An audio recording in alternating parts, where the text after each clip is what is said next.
Bismillahirrahmanirrahim. Assalamualaikum warahmatullahi wabarakatuh.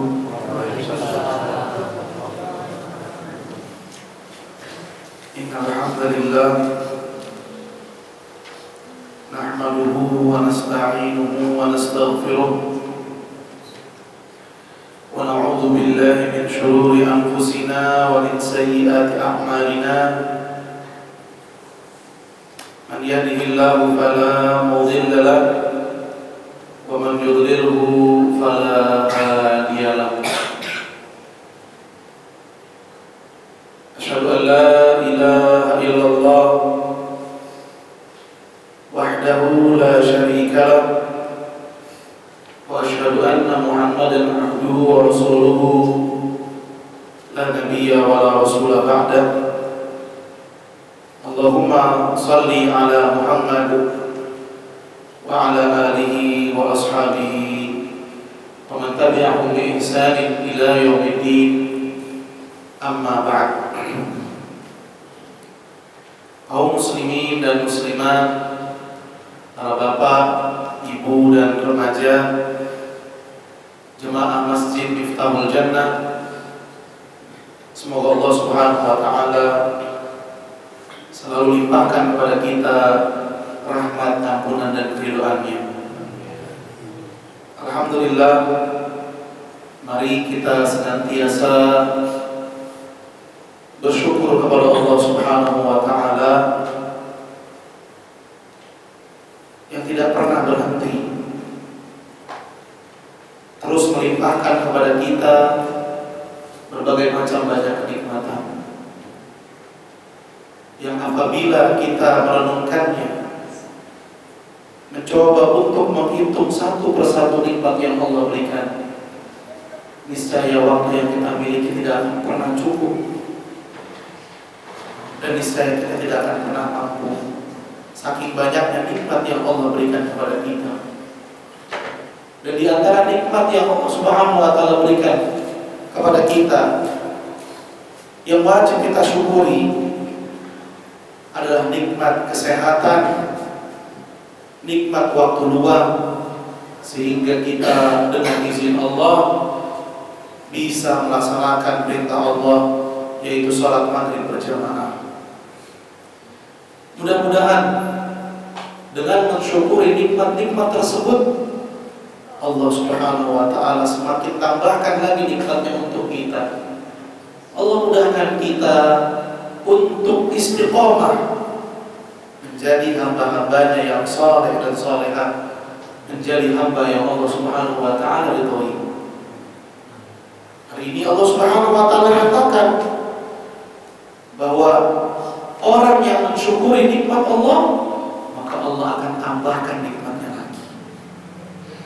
Kalau kita menjadi hamba yang pandai bersyukur, setiap kali selesai beribadah kita mengucapkan syukur, maka dengan izin Allah kita akan mudah melakukan ibadah-ibadah yang lainnya, karena nikmat bagi orang yang bersyukur akan Allah Subhanahu wa taala tambahkan. Dan tidak lupa pula, marilah kita senantiasa memperbanyak bacaan sholawat kita kepada junjungan kita, yaitu Nabi Muhammad sallallahu alaihi wasallam. Karena beliau sallallahu alaihi wasallam mengabarkan, orang yang paling banyak bersholawat kepadaku, maka dialah orang yang paling dekat kedudukannya denganku kelak di hari kiamat. Jadi siapa di antara kita yang ingin kerinduannya kepada Rasulullah SAW bisa terpenuhi, bisa berdekatan dengan Nabi SAW, maka hendaknya kita memperbanyak bacaan sholawat kepada junjungan kita Nabi yang mulia, Nabi Muhammad sallallahu alaihi wasallam. Semoga salawat Allah dan salamnya selalu tercurahkan kepada junjungan kita Nabi Muhammad sallallahu alaihi wasallam, juga kepada keluarganya, kepada para sahabatnya, dan kepada orang-orang yang selalu setia mengikuti jejak sunnahnya hingga hari kiamat. Para hadirin yang berbahagia, Insyaallah pada kesempatan kita di malam hari ini kita akan membahas satu tema tentang renungan bagi orang yang mengejar dunia. Sebelum kita membahas lebih lanjut, saya ingin bertanya dulu nih Pak Ibu, biar semangat kita mengikuti kajiannya. Kira-kira apa modal yang paling utama dimiliki manusia dalam kehidupan ini? Apa Pak? Modal yang paling utama, modal yang paling dasar yang dimiliki oleh setiap manusia dalam kehidupan di dunia ini. Iman, Masya Allah. Lagi jawaban yang lain. Masya Allah, sholat, jujur, hebat. Ayo, yang remaja nih, Masya Allah. Ikhlas lah. Ikhlas, Masya Allah. Ya. Imam kita menjawab dengan ikhlas. Tapi masih kurang Pak.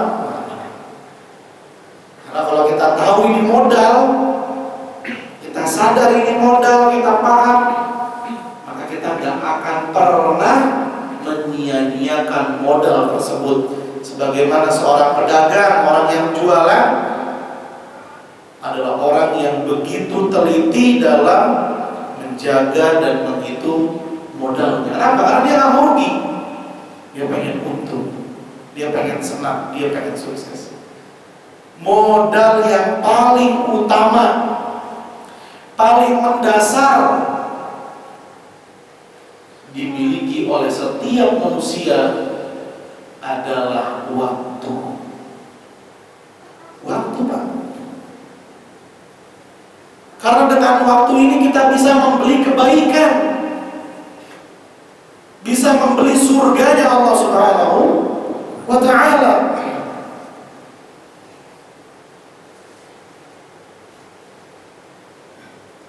Allah Subhanahu wa ta'ala mengabarkan kepada kita tentang betapa pentingnya waktu itu di dalam surat Al-Munafiqun ayat 9 sampai ayat 11. Allah Subhanahu wa ta'ala memberitakan kepada kita tentang berharganya waktu. Allah berfirman, A'udzu billahi minasyaitonir rajim.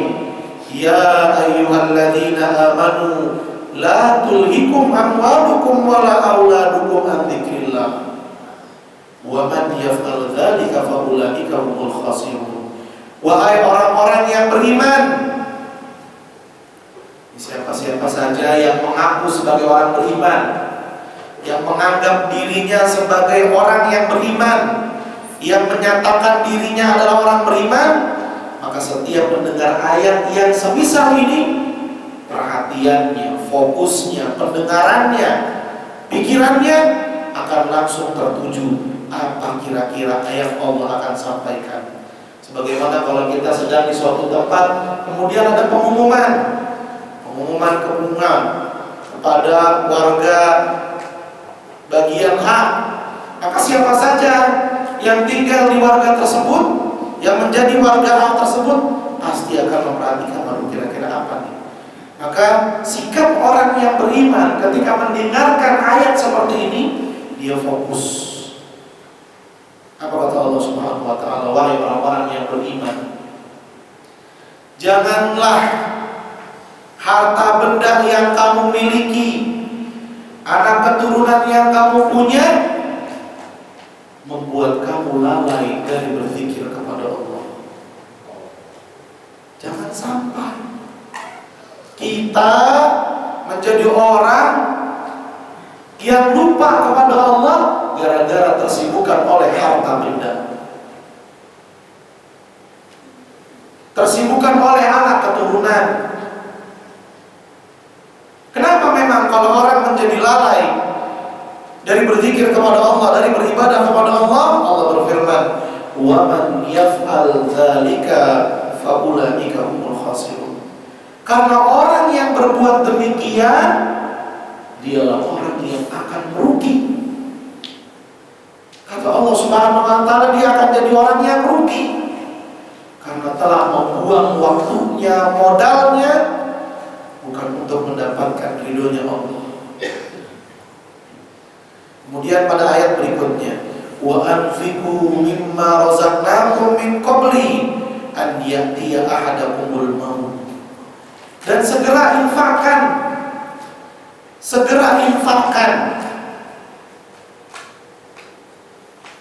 segala apa yang telah kamu dapat dari pemberian Allah, infakkan sebagiannya di jalan Allah sebelum ajal kematian datang menjemput. Fayaqula rabbi laula akhartani ila ajalin qarib. Kemudian orang yang sedang sakaratul maut itu meminta kepada Allah, ya Allah, berikan hamba waktu sebentar. Coba bayangkan, yang diminta apa Pak? Waktu sebentar lagi. Ila ajalin qarib. Ya Allah, berikan saya waktu sebentar aja ya Allah. Gak minta harta, gak minta rumah, gak minta kendaraan, yang diminta waktu sebentar. Kenapa? Fa'asaddaqa wa akum minas shalihin. Agar saya bisa bersedekah. Ya. Yang dia minta cuma waktu sebentar, supaya apa? Supaya bisa beramal. So, ini pentingnya waktu, Pak.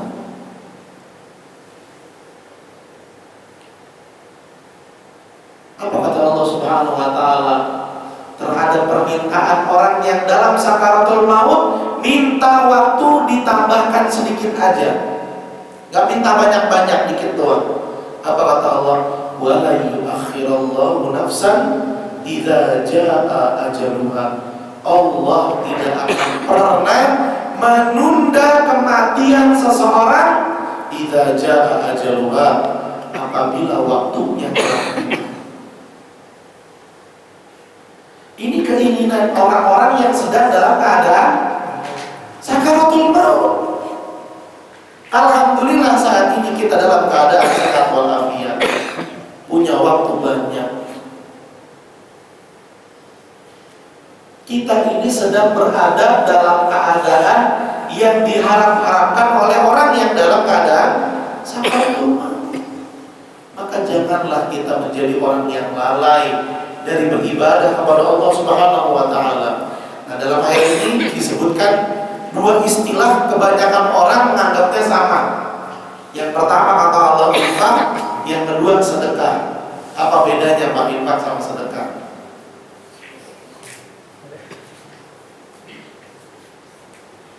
Ayo. Masya Allah, orang-orang tawadu semua di sini.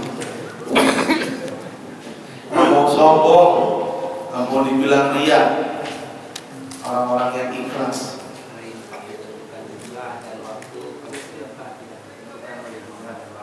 Kalau infak ditentukan waktu sama jumlahnya, kalau sedekah bebas, masya Allah. Ada lagi Pak, yang bisa berbagi ilmu. Ini ladang ilmu kita nih Pak. Kalau ada ilmu yang kita sampaikan, kemudian ada orang lain memahami sampai mengamalkannya, itu jadi pahala jariah buat kita. Bedanya infak dengan sedekah adalah, kalau sedekah itu maknanya umum. Semua amal ibadah, semua perbuatan baik, semua ketaatan bisa dibilang sedekah. Contohnya apa Pak? Senyum, sedekah. Senyummu di hadapan saudaramu adalah sedekah. Tapi bukan berarti ketika ada kotak amal lagi gak punya duit, kotak amalnya disenyumin. Salah ya, karena artinya bukan begitu. Tapi maksudnya adalah senyum di hadapan saudara kita baru dianggap sedekah. Ngebantu orang lain sedekah, mendamaikan orang lain sedekah, zikir juga termasuk sedekah. Jadi sedekah itu maknanya umum, sehingga kata infak juga termasuk bagian dari sedekah. Sedangkan infak ini istilah khusus, yaitu amalan yang bentuknya mengeluarkan uang di jalan yang Allah ridhoi. Kalau ngeluarin uangnya ditentukan jumlahnya, itu namanya zakat. Namanya zakat. Kalau ngeluarin uangnya bebas berapa aja, kapan aja, itu namanya infak. Jadi jelas bedanya ya Pak ya. Jadi kira-kira makna ayat tadi apa? Aku ingin bersedekah, bukan cuma infak, tapi apa saja yang dianggap sebagai ketaatan, dia pengen lakuin. Bayangkan Pak, cuma minta waktu sebentar. Maka ini menunjukkan kepada kita, waktu itu modal yang paling berharga, jangan disia-siakan. Kemudian Allah Subhanahu wa taala menyebutkan bagaimana gambaran orang yang telah membuang-buang waktunya sehingga Allah siksa dia di dalam api neraka. Di dalam surat Fatir ayat 37. Surat Fatir ayat 37.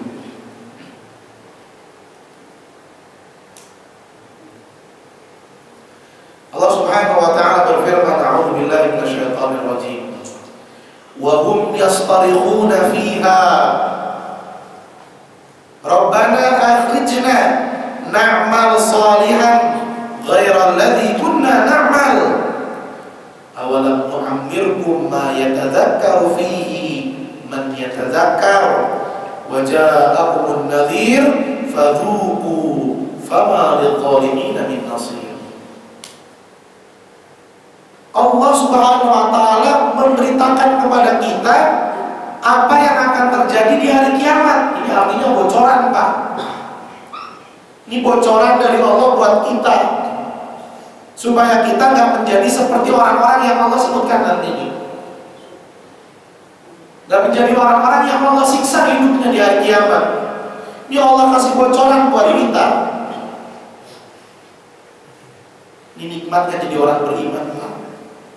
Banyak banget bocoran dari Allah buat kita agar kita tidak salah memilih jalan, agar kita selamat di dunia dan akhirat. Apa kata Allah?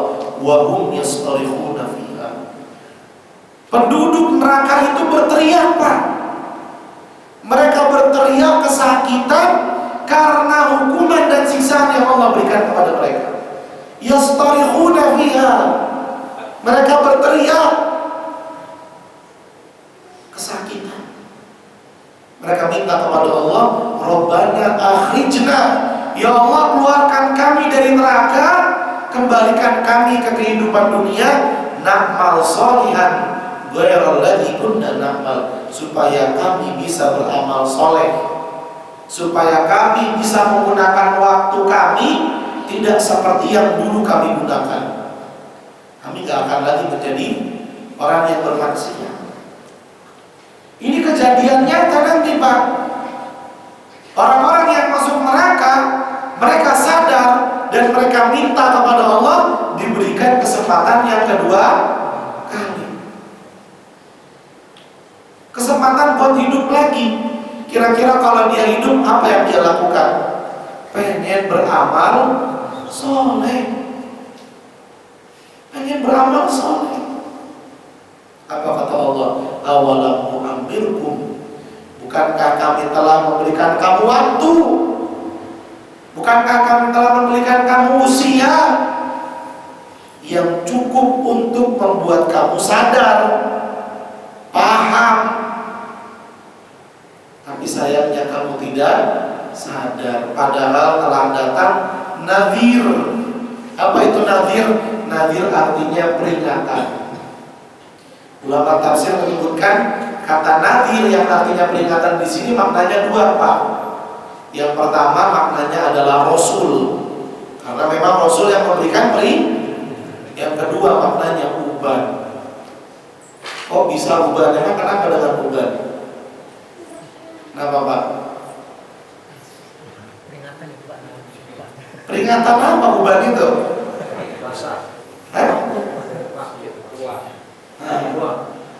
Peringatan bahwa manusia semakin tua, semakin dekat ajal kematian. Ini Allah Subhanahu wa taala telah kabarkan. Apa kata Allah? Fadhuku, maka sudah rasakan. Inilah dampak dan akibat bagi orang-orang yang mengabaikan aturan Allah Subhanahu wa taala. Wa ma lidh-dhalimina min nasir. Orang-orang yang zalim itu gak bakalan Allah tolong. Gak bakalan Allah bantu. Pak, kalau kita punya waktu, kalau kita ada kesempatan sesekali berkunjung ke kuburan, datang ke kuburan. Kira-kira kalau misalnya kita lagi duduk di kuburan itu, terus orang yang dimakamkan di depan kita ini bisa ngomong, kira-kira apa yang dia katakan? Kira-kira apa? Kira-kira apa yang dia mau? Apa yang dia minta?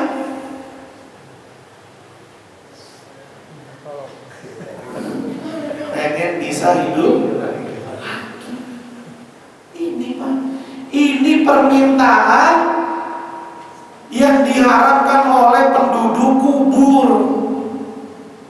Mereka minta sama Allah agar dikembalikan ke kehidupan dunia supaya bisa memperbaiki amal ibadah. Maka jangan sampai kita menjadi orang yang baru sadar, baru paham, baru mengatakan oh iya benar. Jangan sampai kita baru sadar kalau sudah masuk ke dalam, karena gak ada manfaatnya. Gak akan pernah ada manfaatnya.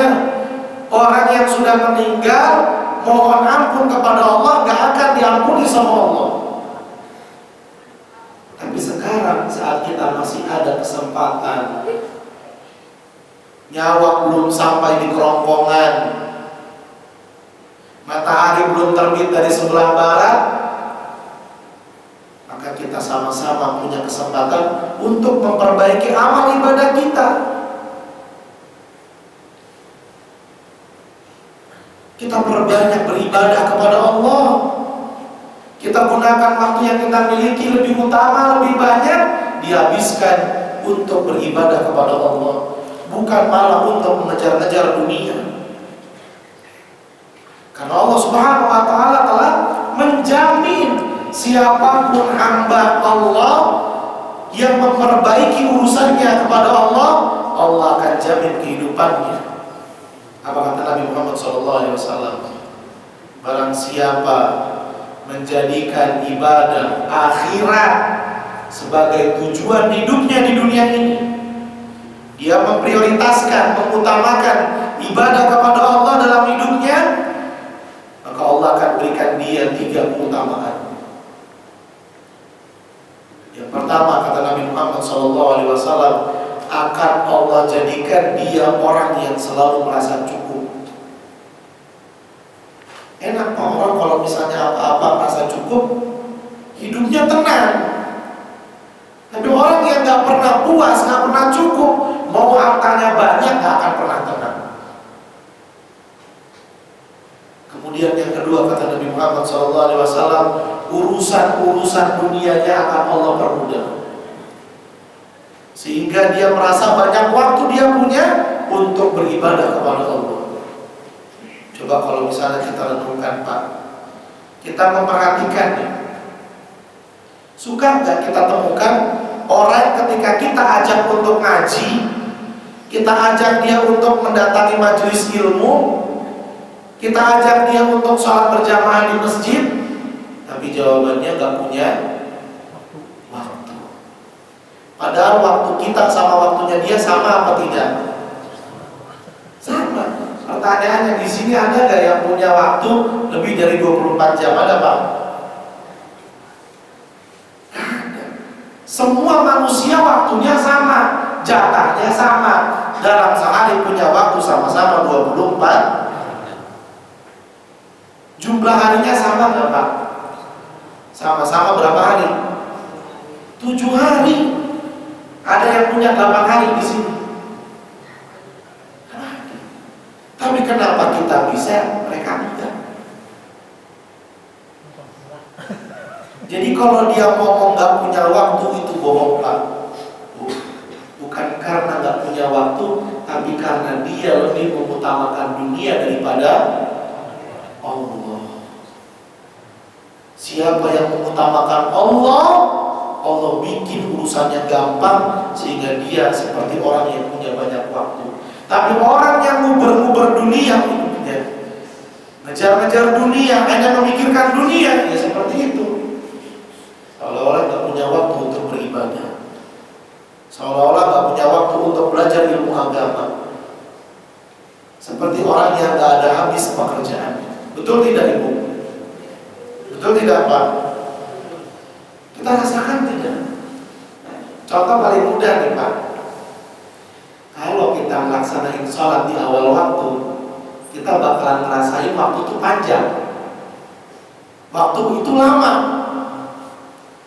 Tapi ketika kita tunda sholat, udah jam 12 zuhur, karajalah tanggung, masakan bentar lagi matang, sholat jam 1. Udah jam 1, aduh rumah berantakan, beberes dulu lah bentar, beberes. Nggak kerasa tahu jam, ya Allah tahu udah jam 2, cepat banget waktu. Ntar dulu deh rebahan, barang setengah jam, capek, habis masak, habis bebenah. Tahu jam 3:14, habis waktu zuhurnya, betul tidak? Suka ngerasa gak yang begini? Ini bukti bahwa orang yang mengutamakan ibadah, Allah bikin urusannya gampang. Kayak punya waktu banyak, tenaga banyak, sehingga ngerjain apa aja bisa. Tapi orang yang menduakan ibadah, ditunda-tunda, ditar-tar, hidupnya kayak orang dikejar-kejar. Ini sudah diajarkan dalam ilmu Islam. Ini sudah diajarkan oleh Nabi Muhammad SAW. Gimana supaya ibadah kita baik, sehingga kehidupan kita punya kualitas. Maka hendaknya kita menjadi orang yang memprioritas ibadah kepada Allah Subhanahu wa Ta'ala. Jangan sampai hidup kita itu habis hanya untuk mengejar dunia. Allah Subhanahu wa Ta'ala telah mengabarkan kepada kita apa hakikat dunia. Apa Pak? Kira-kira hakikat dunia itu sebenarnya apa sih Pak? Ya kebanyakan orang itu bangga-bangga sama dunia. Sebenarnya dunia itu apa Pak? Apa? Senda gurau, main-main, sandiwara, Masya Allah, bahasanya puitis benar. Sinetron, sandiwara. Ada lagi apa sih artinya dunia itu? Permainan. Allah dengan jelas mengatakan, wa mal hayatud dunya illa mata'ul ghurur. Dunia itu hanyalah kesenangan yang menipu. Kesenangannya menipu Pak. Kenapa dunia kesenangan yang menipu? Karena kesenangan dunia gak ada yang abadi. Kesenangan dunia sifatnya sementara, yang pada akhirnya bakalan sirna, hilang. Pertanyaan yang harus selalu kita tanyakan sama diri kita, supaya kita selalu mengutamakan ibadah Pak. Pertanyaannya adalah, kira-kira kalau ajal kematian sudah datang, masih ada gak kenikmatan dunia yang terasa? Ada gak Pak? Mobil yang dibanggain, rumah gedung yang selalu dia membanggakan, istri yang cantik, anak keturunan yang pada pintar-pintar, harta yang berlimpah, jabatan yang tinggi, masih rasa? Semua seolah-olah tidak pernah ada. Atas apa yang mau dibanggakan? Inilah hakikat dunia. Allah ingatkan kita supaya kita tidak tertipu dengan dunia. Karena saat ini banyak Pak orang yang menghabiskan banyak waktunya untuk mengejar dunia. 7 hari dia punya, semuanya digunakan buat kerja. Lembur, kalau ada hari ke-8 mungkin dia bakalan lembur. Dunia dikejar-kejar, gak ada habisnya. Dan Allah Subhanahu wa ta'ala memberikan peringatan dalam surat Asy-Syura ayat 20. Surat Asy-Syura ayat 20. Allah memperingatkan kepada kita jangan menjadi orang yang pengen kenikmatan dunia, yang memilih kenikmatan dunia. Apa kata Allah Subhanahu wa ta'ala? Barang siapa menginginkan kebahagiaan akhirat, akan kami berikan dan kami tambahkan buat dia. Siapa yang menginginkan kebahagiaan akhirat, akan kami berikan dan kami tambahkan buat dia. Namun siapa yang menginginkan kebahagiaan dunia, kami berikan sebagian dari kenikmatan tersebut. Ini jelas Allah yang mengatakan, dan Allah la yukhliful mi'ad. Allah gak akan pernah ingkari janjinya. Allah pasti akan tepati janjinya. Siapa yang menginginkan kebahagiaan akhirat, Allah kasih dan Allah tambahin. Tapi siapa yang menginginkan kebahagiaan dunia, apa kata Allah? Allah kasih sebagian doang, separuhnya doang. Dan di kehidupan akhirat, orang-orang yang memilih kenikmatan dunia tidak akan dapat jatah apa-apa. Ini Allah telah jelas menyampaikan. Kemudian di dalam surat Al-Isra ayat 18 juga sama. Di dalam surat Al-Isra ayat 18 Allah Subhanahu wa ta'ala mengatakan, barang siapa memilih kehidupan dunia, jelas maknanya, barang siapa memilih kenikmatan dunia, kami kasih, tapi sebatas yang kami ridhoi, yang kami hendaki. Namun kelak di hari kiamat kami jadikan neraka jahanam sebagai tempat tinggalnya. Dia bakalan masuk ke neraka jahanam tersebut dalam keadaan hina, dalam keadaan terusir. Lihat, rugi orang yang kejar-kejar dunia. Bahkan sekedar sendal jepit aja gak akan pernah dibawa ke liang lahat. Gak akan pernah. Setiap dari kita saat meninggal nanti hanya dibungkus dengan kain kafan. Dan boleh jadi ini Pak, bukan nakut-nakutin, tapi ini buat mengingatkan. Boleh jadi saat ini kain kafan yang bakalan kita pakai udah selesai dibuat. Boleh jadi atau tidak? Boleh jadi udah selesai dibuat, mungkin tinggal diantar nantinya. Karena usia gak ada yang tahu. Maka selagi kita punya kesempatan, selagi kita masih ada kesempatan, yuk kita sama-sama menjadi hamba Allah yang beriman, hamba Allah yang bertakwa. Gak akan pernah rugi Pak, gak akan pernah sengsara orang yang menghabiskan hidupnya untuk beribadah kepada Allah Subhanahu wa ta'ala. Gak akan pernah sengsara. Dan Allah akan jamin hidupnya pasti bahagia. Makanya seorang sahabat yang bernama Ibnu Mas'ud radhiyallahu ta'ala anhu, beliau berkata, dan perkataan beliau ini termasuk bahan renungan buat kita. Kata beliau, tidak ada keadaan yang paling aku sesali, gak ada keadaan yang paling aku sesali kecuali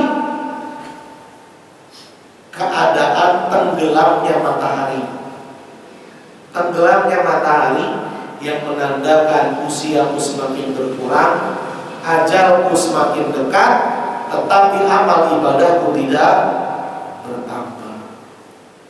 Ini penyesalannya sahabat Nabi Muhammad SAW. Maka hendaknya kita selalu merenungkan, sebetulnya kita ini mau ngapain di dunia? Ini adalah bahan evaluasi kita, bahan renungan kita, bahan koreksi diri kita. Sebetulnya kita mau ngapain Pak di dunia? Ayo jawab jujur Pak. Mau ngapain di dunia? Cari bekal akhirat, mau ngejar akhirat. Tapi ketika ada bisnisan nih, untung gede, tapi di sana ada kajian, mana yang dipilih? Untung gede dulu lah, gampang kajian mah. Padahal Nabi SAW bersabda, para nabi dan para rasul tidaklah mewariskan harta dan benda gada. Nabi dan rasul tidak mewariskan harta dan benda. Apa yang beliau wariskan? Yang beliau wariskan adalah ilmu. Siapa yang bisa mendapatkan warisannya Nabi, yaitu ilmu, maka dia akan mendapatkan kebaikan yang begitu banyak. Tapi kadang kita tergoda manusiawi. Oh, ini kesempatan gak bakalan datang 2 kali, ya kan? Gede untungnya ya. Bisnisan. Udah. Sebenarnya tujuan kita di dunia ini apa? Untuk beribadah kepada Allah. Jelas sekali Allah Subhanahu wa taala berfirman di dalam surat Az-Zariyat, Allah berfirman, "Wa ma khalaqtul jinna wal insa illa liya'budun." Tidaklah aku ciptakan jin dan manusia kecuali untuk beribadah. Ini tujuan hidup kita. Jadi tujuan hidup manusia itu bukan ngejar-ngejar dunia, bukan. Sehingga siapa yang urusan dunianya sampai membuat dia lalai dari beribadah kepada Allah, ini orang salah jalan. Harus dikasih tahu, diingatkan. Karena pada hakikatnya dia diciptakan di kehidupan dunia ini adalah untuk beribadah kepada Allah Subhanahu wa taala. Dan hidup ini Pak, ini perlu kita catat, hidup ini tidak akan ada nilainya di sisi Allah, tidak akan ada harganya di sisi Allah kalau jauh dari beribadah. Siapa yang jauh dari beribadah, maka hidupnya tidak akan ada nilai di sisi Allah Subhanahu wa ta'ala. Nabi SAW mengajarkan doa yang begitu baik untuk kita hafalkan dan untuk selalu kita resapi. Apa kata Nabi SAW? Allahumma la taj'alid dunya akbar hammina wala mablagha ilmina. Ya Allah, tolong jangan Kau jadikan dunia keinginan terbesar kami, dan jangan Kau jadikan dunia puncak tujuan dari ilmu kami. Nabi mengajarkan kita doa sambil memperingati kita jangan jadi orang yang tertipu dengan dunia sehingga ingin mengejar dunia. Jangan. Kenapa memang kita gak boleh tamak terhadap dunia? Karena bahaya Pak. Kalau seseorang sampai tamak kepada dunia, dia bakalan gelap mata. Apa buktinya? Berani memutus silaturahmi. Orang kalau pikirannya dunia, gak mandang saudara, gak mandang keluarga. Yang kedua, bakalan jadi orang yang pelit. Dia gak mau sedekah, gak mau berinfak. Kenapa? Karena dia takut kehilangan dunia. Padahal Pak, yang sebetulnya punya kita bukan yang ada di dompet kita, bukan yang ada di rekening kita, bukan. Tapi hakikat harta yang punya kita adalah harta yang kita sedekahkan. Itu harta kita. Makanya Nabi mengatakan tidak akan pernah berkurang harta yang disedekahkan. Karena memang sejatinya gak berkurang, justru itu bakalan jadi milik kita. Dan orang yang tamak terhadap dunia pasti berani untuk melanggar syariat Allah demi mewujudkan ambisi dunia. Berani melanggar syariat Allah, merasa lebih pintar daripada Allah, waliyadzubillah. Makanya Allah Subhanahu wa taala mengatakan di dalam surat At-Takasur ayat 1. Bagaimana bunyinya, Pak? Ya, yang sudah hafal At-Takasur ayat 1 gimana? Gimana bunyinya At-Takasur?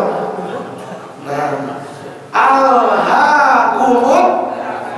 alhaqumut takatsur. Apa artinya?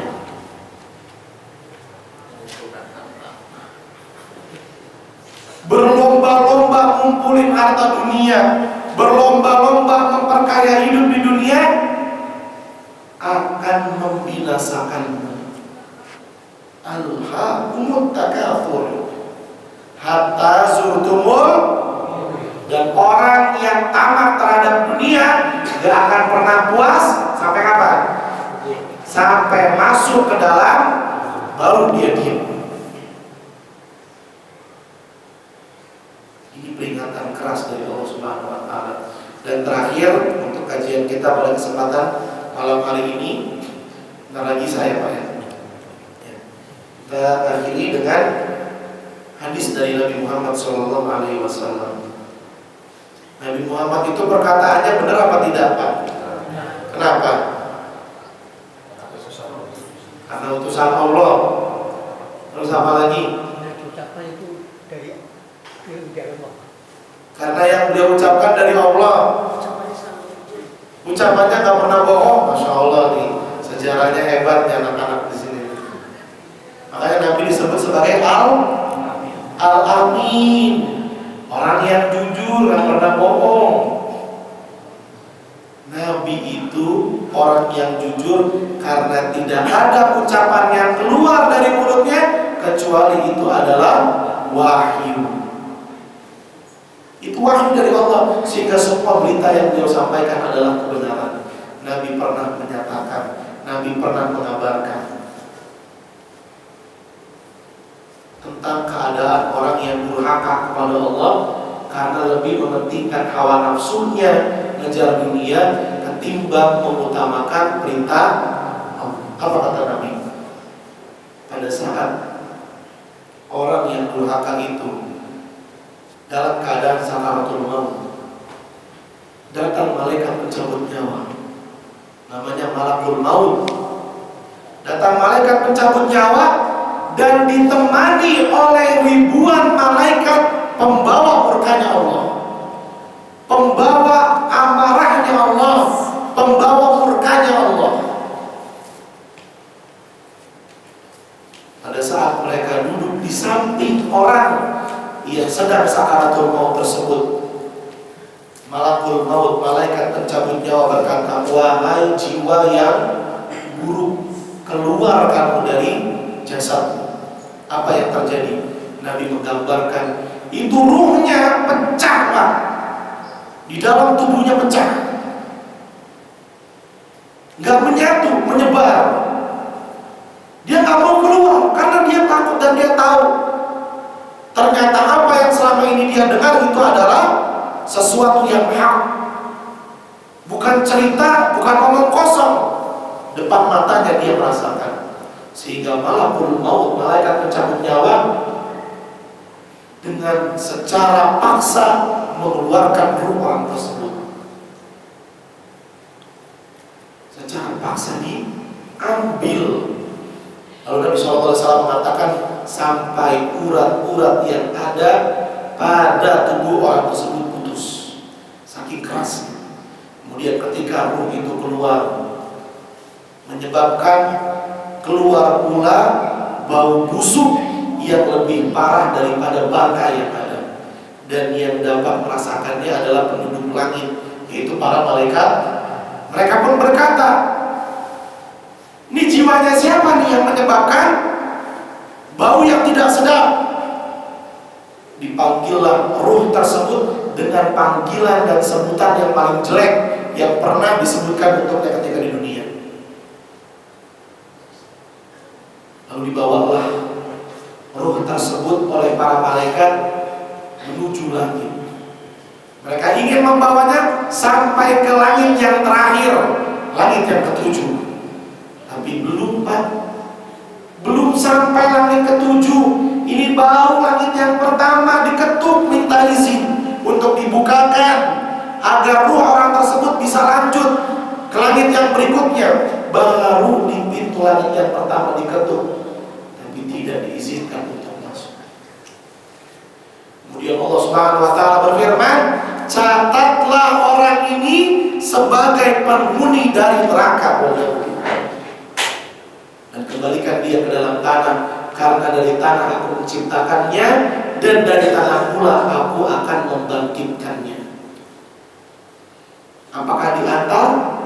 Tidak. Dilempar dari langit menuju bumi. Ruhnya dilempar. Dan ini yang akan dirasakan oleh orang-orang yang durhaka. Ketika ruhnya sampai ke liang lahat, masuk ke dalam alam barzakh, datang malaikat Munkar Nakir. Siapa malaikat Munkar Nakir, Pak? Malaikat yang bertanya di alam kubur. Apa yang ditanya? Siapa Rabbmu? Siapa Tuhanmu? Apa agamamu? Dan siapa nabimu? Dan jawabannya bukan dengan hafalan.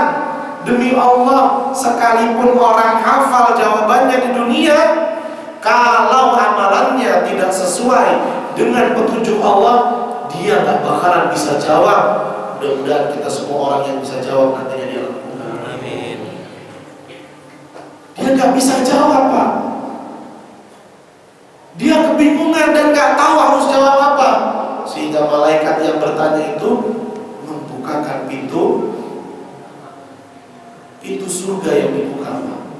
Kok pintu surga yang dibuka?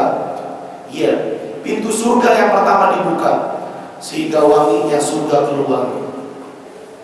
Keindahan, kenikmatan, kemewahan yang Allah sediakan di surga sangat jelas dia lihat, Pak. Kemudian malaikat itu berkata, lihat dari apa kamu mengharamkan dirimu. Lihat, kamu ini telah menjadikan diri kamu haram dari sesuatu yang sangat baik. Lihat dari apa engkau mengharamkan dirimu. Sehingga ditutup pintu surga, kemudian dibuka pintu neraka.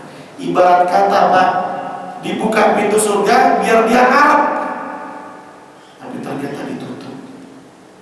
Sakit pastinya. Dibuka pintu neraka, keluar hawa panasnya, keluar bau yang tidak sedap, siksaan, hukuman yang Allah Subhanahu wa taala sediakan di dalam neraka, dia lihat begitu jelas. Kemudian malaikat itu berkata, ini tempat kamu. Ini yang akan menjadi tempat kamu kelak di hari kiamat nanti. Semoga kita dan keluarga kita dijauhkan oleh Allah dari neraka. Ini tempat kamu. Lalu apa dia berdoa? Dia meminta kepada Allah. Apa yang dia minta, Pak? Apa yang dia minta, Bu? Dia minta kepada Allah, ya Allah, jangan engkau tegakkan hari kiamat, karena saya gak mau masuk neraka. Dia minta sama Allah jangan ditegakkan hari kiamat, sehingga kuburannya menjadi lubang dari lubang-lubang api neraka. Inilah gambaran bagi orang-orang yang mengejar-ngejar dunia. Mudah-mudahan renungan kita pada malam hari ini bisa menambahkan keimanan kita kepada Allah, dan semoga Allah mudahkan kita untuk senantiasa istiqomah menjadi hamba-hamba yang Allah Subhanahu wa taala ridhoi, dan Allah takdirkan kita semua termasuk di antara hamba-hamba yang mendapatkan husnul khotimah. Amin. Kita akhiri jumpa kita dengan membaca doa kafaratul majlis. Subhanakallahumma wa bihamdika asyhadu an la ilaha illa anta astaghfiruka wa atubu ilaik. Terima kasih banyak atas perhatiannya. Mohon maaf apabila ada kekurangan atau kata-kata yang kurang berkenan. Billahi taufiq wal hidayah. Wassalamualaikum warahmatullahi wabarakatuh. Waalaikumsalam.